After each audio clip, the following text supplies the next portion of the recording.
మన వాళ్ళు పాలైతే తీయరండి.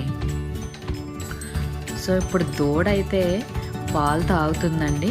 ఇది తాగిన తర్వాత మనం ఆవు సన్నకట్లు ఏవైతే ఉన్నాయో వాటిని కాస్త కడిగి అప్పుడు మనం పాలు తీయడం ప్రారంభిస్తామండి.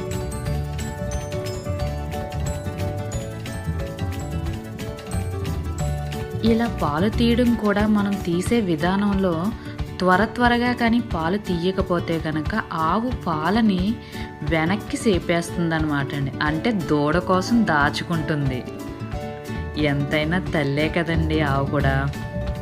డ్రై అయినప్పుడు మనకి కొంచెం ఆ పాలపైనున్న మేగడ ఏదైతే ఉందో ఆ నురగ కొంచెం రాసి ఆ సన్నకట్టలతో మళ్ళీ మనం పాలు తీసుకుంటూ ఉండాలండి.